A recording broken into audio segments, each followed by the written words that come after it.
The Red Magic Mars is a surprising phone mainly as the sum of its parts don't really set it apart from the OnePlus 6, but for anyone who really cares about mobile gaming, is it worth a look? So from the very outset, this is a retread of the Red Magic gaming phone but with upgraded internals and a wider global availability. Inside you'll find the Snapdragon 845 chipset, 6, 8 or 10GB of RAM and 64, 128 or 256GB of internal storage.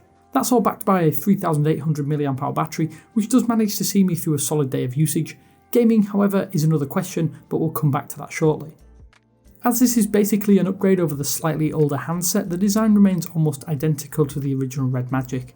That means you get the angular gamer aesthetic that nearly every single gaming phone seems to adhere to, and even has a customizable LED strip if that's your thing. The soft chamfered edges and buttons give it a premium feel in the hand, although metal doesn't always equate to feeling exceptional. There is a dedicated switch in the upper left that isn't a silent toggle, as it's a gaming switch instead that launches into a gaming dashboard. At first I was disappointed that it wasn't a notification toggle, but the gaming dashboard makes sense, as after all this is a gaming phone. Combine this with the capacitive edge buttons and this feels well thought out from a game playing perspective.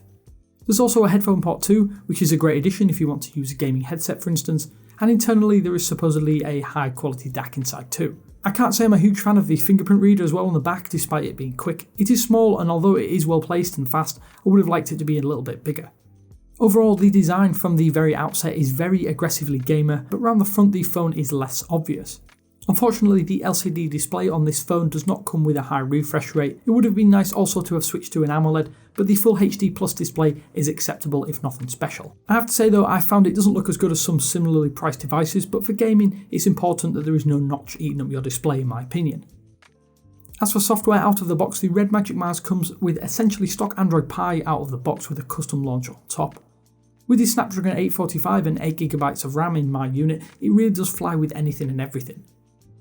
Given the specifications, gaming of course is a breeze, and when in the dedicated gaming mode I cannot honestly see a great deal of difference, but I do imagine that it helps improve frame rate and overall game performance, not that I can personally tell a difference. When in this high performance gaming mode, the battery does drop slightly faster than it would if it was not enabled, but again this is only by a few percent extra over the course of a 30-minute gaming session for instance.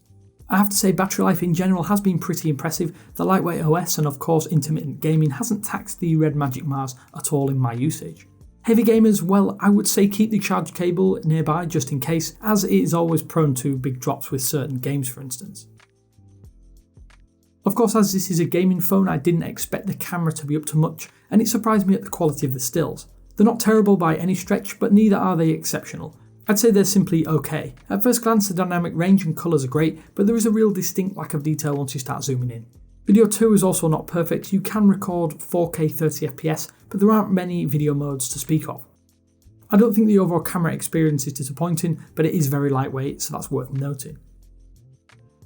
As for my overall verdict, well, this is a gaming phone, so if you don't care about mobile gaming, it is a very tough sell. It does offer some good specs and basically stock Android for under $450, which I guess is pretty impressive.